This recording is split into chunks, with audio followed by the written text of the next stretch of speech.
and I climbed the all-important corporate ladder, covered 6 states. But as a kid, at 10 years old, I baled hay and put tobacco up on farms. My first real job was a bag boy at 14 years old. I excelled in grocery stores and convenience stores and ended up being a vice president of an oil company in Cincinnati, and then on to an executive management position with Speedway Petroleum. And then in 1988, I opened my first company, and I've had 3 different companies that I've bought and sold over the years. And I didn't have a silver spoon in my mouth. I learned lessons the hard way. I was meeting payrolls, paying high rents, like a Broadway at the beach, loan payments. So I know a thing about business, large and small. I'm a fast learner. I think outside of the box, and I adopt to change very fast. I got really fed up with the country. I saw homeless in the streets. I saw tent cities in LA and San Francisco. I saw drugs being sold, addicts in the street. The infrastructure of this country is falling apart. I watched people crossing the border unchecked, and that really concerned me. Then I come home back in November, and I see our District 7 with a 30% poverty rate in 4 different counties, losing high-paying manufacturing jobs. I saw our congressman not doing his job, and I really thought I needed to do something, and that's basically why I'm running. And I want to be your next congressman. I'm Mal Hyman.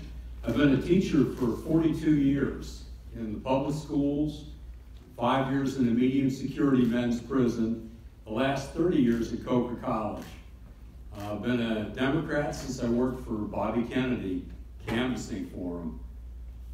Met my wife in 1991. I ran a panel discussion on homelessness at the college, and she was there, and started talking to her, wanted to get her to volunteer on the issue, and we've been talking ever since.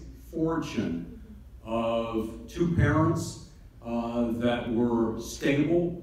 My mom said, all you need to do is follow the golden rule. That's all I'm asking. And my dad said, tell the truth no matter what. I fought against the Nazis. They were pretty clear. I came of age in 1968 where the country was divided as it is today. I saw friends of mine when I was playing basketball in high school. Their brothers were in gangs. Others' parents had been through the Holocaust.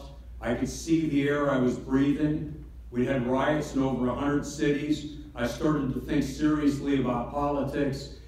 On a trip to the Middle East in 1973, walking through Jerusalem, I decided I'd try to be a teacher. In graduate school, friends were telling me, if you want to know what's going on in the world, studying international relations, you have to go to the war zones.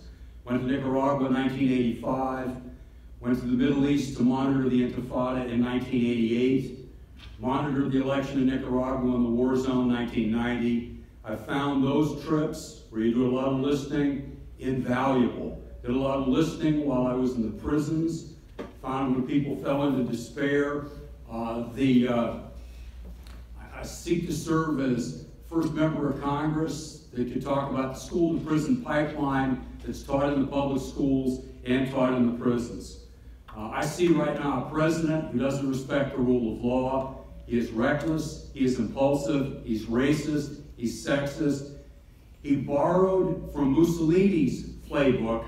Mussolini said, drain the swamp. We were looking at somebody who says he could pardon himself. He is a source of problems, but a symptom of problems. Transnational corporations are pledging allegiance to the best investment opportunity, not to the United States. All other advanced industrial societies invest in their own country. They're all being hit by outsourcing and automation. But to understand, you have to invest in people, invest in creating jobs, invest in sustainable energy to create jobs, opportunity, and security in the country. Right now, our Congress is blinded by money. The wealthiest 1% put 97% of the money into Congress, and they blind Congress to the interest of working people. I'm not going to take a dime of corporate or banking money because no man can serve 2 masters.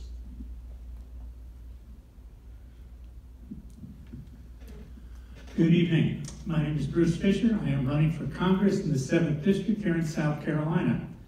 First thing I'm going to do, and this is new for me, I'm going to agree with a Republican.